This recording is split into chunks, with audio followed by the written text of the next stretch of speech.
Yo, Chiefs Kingdom, what's up? Gary McKenzie back at you again.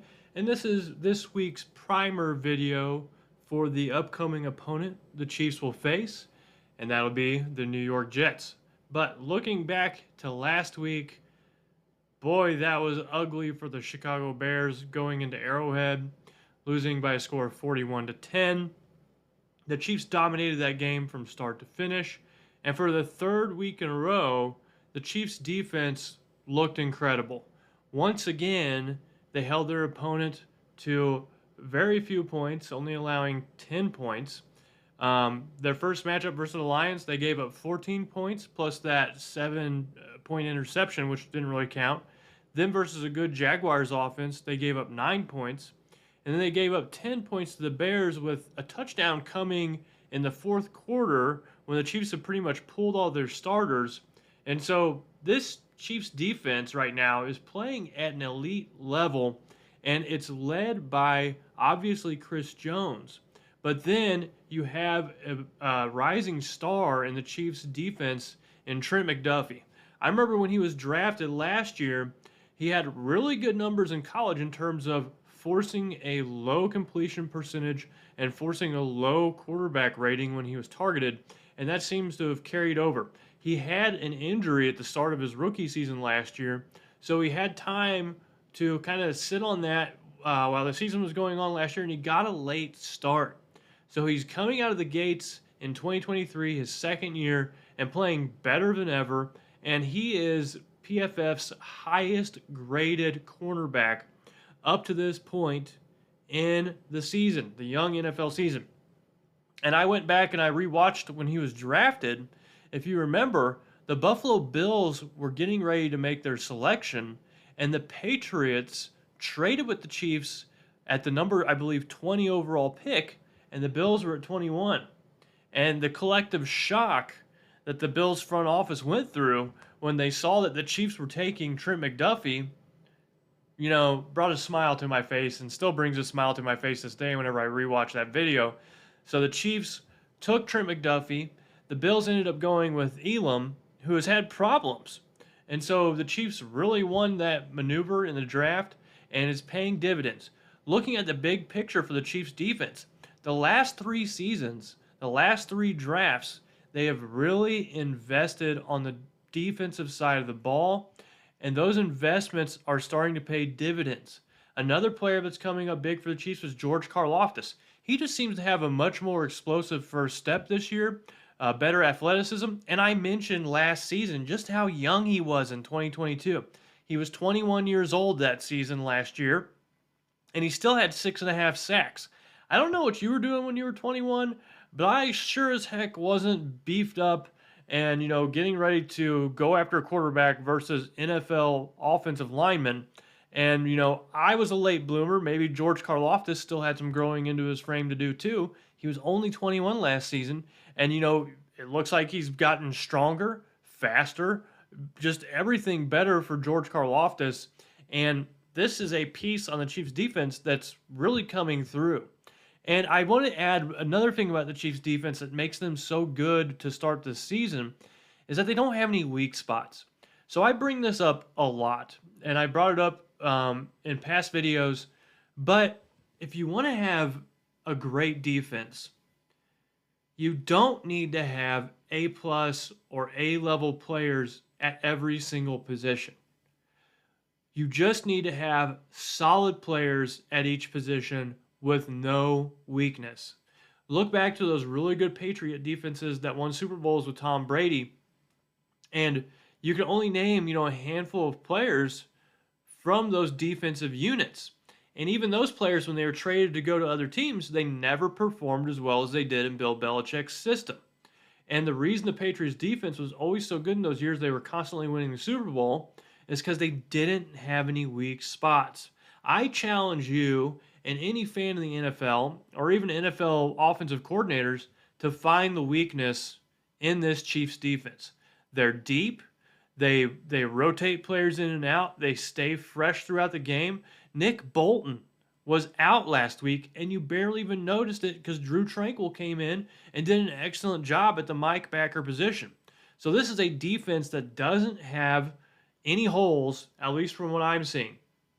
Now, obviously, injuries can come in and derail that, but offensive coordinators in the NFL, they're looking for weaknesses, they're looking for tendencies, and they're looking for things that they can exploit. And I don't see a lot of places to exploit in this Chiefs defense. Also, they were interviewing Trent McDuffie, and they were asking him, what is up with this defense this year? How are you playing, this well this early? And Trent McDuffie brought up the fact that they are all young and they're hungry. And that's what you want to hear. You want to hear that your defensive players are young, hungry, and this group being so young, they're one of the youngest defensive units in the entire NFL. They have a lot of energy. And the Chiefs defense coordinator, Steve Spagnuolo, is rotating guys in and out and keeping them fresh throughout the game. So not only do they have good legs, but they're young too. So this is just a perfect storm for the Chiefs defense. And I've said for a long time, if you give Mahomes a top 5 defense, there will be no stopping this team. Nick Wright kind of joked that this is going to be the 2007 Patriots, but in reverse. So if you remember, the 2007 Patriots went undefeated all through the year until they faced the Giants in the Super Bowl, and the Giants won that Super Bowl and the Patriots lost. It ended their perfect season. So Nick Wright is saying that Chiefs are going to do 2007 Patriots in reverse. At least I think it was 2007, where Chiefs lose the first game of the year, but then they win out the rest of the way.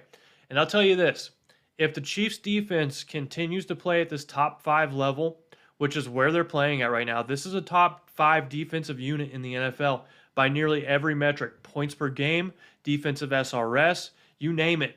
This is a top 5 defensive unit. If you pair that with a Patrick Mahomes offense that is led by Andy Reid, this team, I think, should be unanimous favorites to win the Super Bowl. Because just think of it this way.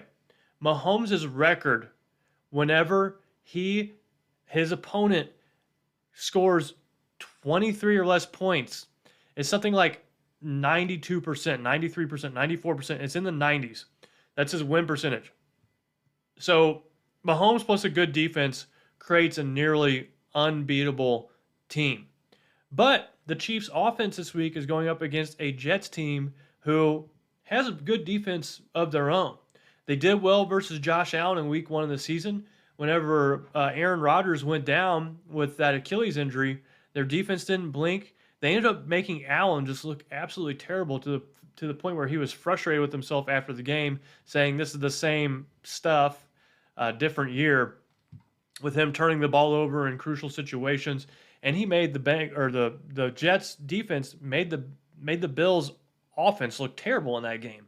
So it's not beyond reason to think that the Jets can cause the Chiefs some problems. Now, I think that Andy Reid is a better offensive mastermind than who the Bills currently have running their offensive coordinator position. And so I think the Chiefs have that going at their advantage. And they're also growing. So I said this last week's video. The Chiefs' offensive unit is growing. Remember first week when they dropped all those passes? What happened there in the last 2 weeks? Have you heard too much noise about them dropping all those passes? No.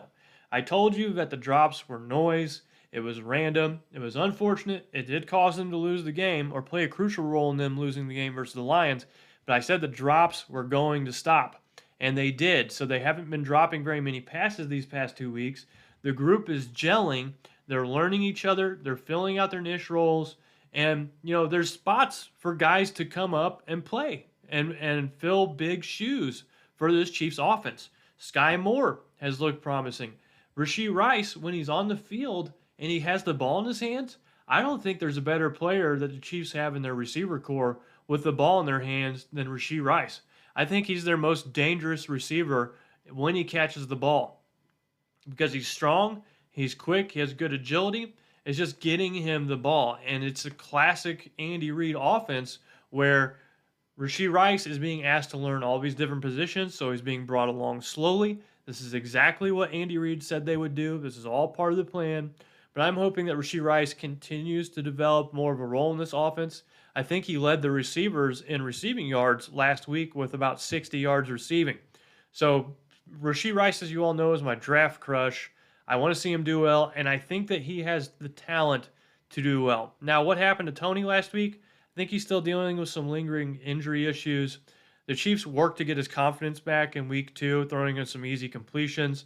And then, he didn't have much of a say in the offense versus the Bears, but the Chiefs didn't really need uh, Kadarius Toney to do much in that game because they were killing the Bears in the third quarter. I mean, the Chiefs pulled Patrick Mahomes in the third quarter.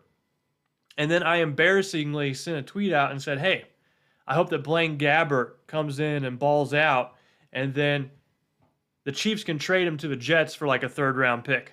Well, Blaine Gabbert came in and he made me look like an idiot, as well as himself throwing 2 quick interceptions. And the Chiefs defense still only gave up a touchdown after, being put in a bad field position twice. So the Jets defense, like I said, is legitimate, but their offense, oh my gosh. Joe Namath, who has been a vocal supporter of the Jets since he left the team, has hardly ever, if ever, had a critical thing to say about the team. Always positive, team first guy. And, maybe his time is well past and gone, but he was taking shots at their quarterback, Wilson, and it wasn't a good look. So he basically said it was terrible and it was disgusting the way that Wilson was playing. And they need to find a way to move on. So the Jets went and they signed Trevor Siemian. But Trevor Siemian, he's in the practice squad for the Jets. So he's not going to be ready to play this game versus the Chiefs. So it's going to be Zach Wilson's game. And I feel sorry for the Jets fans because in terms of statistical categories with Zach Wilson at the quarterback position, the Jets are nearly bottom of the league everywhere. So this is a game where the Chiefs defense should be able to feast, should be able to hold the Jets to a low point total, and it should be a game controlled by the Chiefs defense all throughout. The problem with the Jets offense so far this season, I don't even know where to start. The first problem was that Aaron Rodgers tore his Achilles. But then after that, their predictable offense, run the ball on first and second down, put Zach Wilson in a bad position in third and long, and put him in a place where he's not going to succeed, which is hanging out in the pocket, looking downfield, and trying to throw the ball. He just looks scared back there. I saw a play versus the Patriots last week where he was back in the pocket, getting ready to pass, and instead of, working through his progressions and throwing the ball, he felt the tiniest bit of pressure and just dropped to the ground. And then a Patriots player just touched him on the back, and that was the end of that play. So this is a player who has lost all of their confidence, and I don't think he's going to get it back next week. The Chiefs defense should hold the Jets to a low point total, and I think that the onus of this game is going to be on the Chiefs offense scoring enough points, which honestly speaking, I would bet good money that the Chiefs hold the Jets below 14 points in this game. I know that the Vegas spread for the Chiefs-Jets is 9.5 points favoring the Chiefs.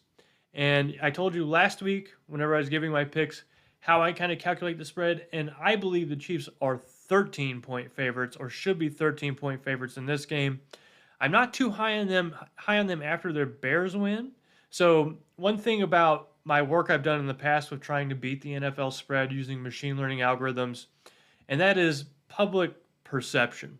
So a lot of the times a team will blow out another team. Let's say the Miami Dolphins last week, putting up 70 points versus the Broncos, beating them by 50.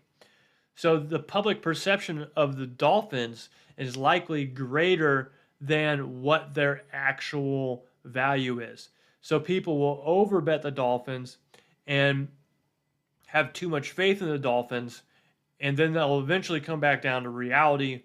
And, I don't think they're going to be scoring 70 points again this season. If they do, I'll be wrong, but it hasn't happened in like 60 years, so it's probably not going to happen again.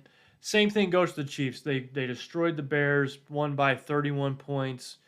Public perception of the Chiefs may be a little too high.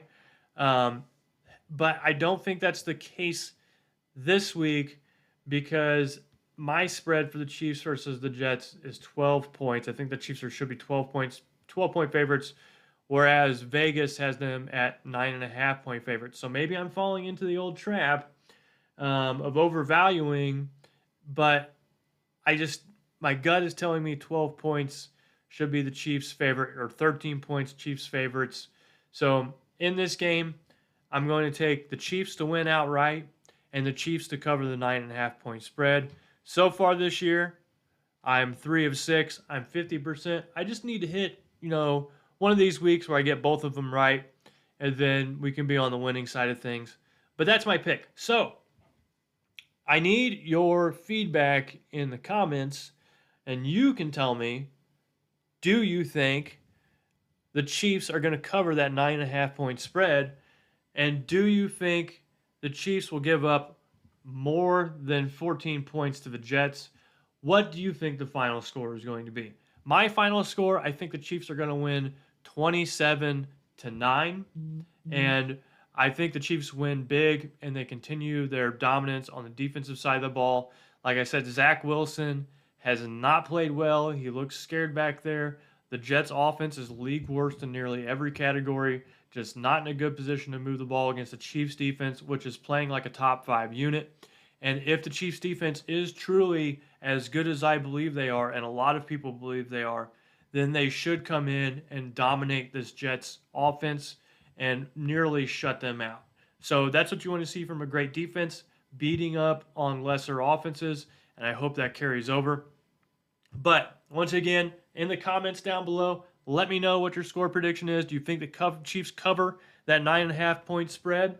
And let me know in the comments, anything else you want to add. I do read them. Love that everyone, tries to communicate through the page. I enjoy reading what you've got to say.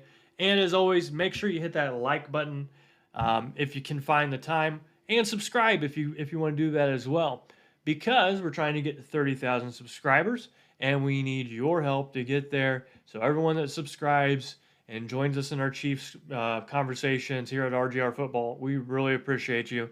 Sorry I didn't have any video footage this week. I'm running tight on time, but I'll get back rolling next week. But this week, let's have a good, clean game versus the Jets. No injuries on that shoddy field in New York.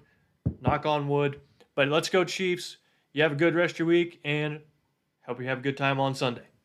See ya. Thanks for watching this video from the team at RGR Football. Click these videos to see more, and subscribe to RGR Football.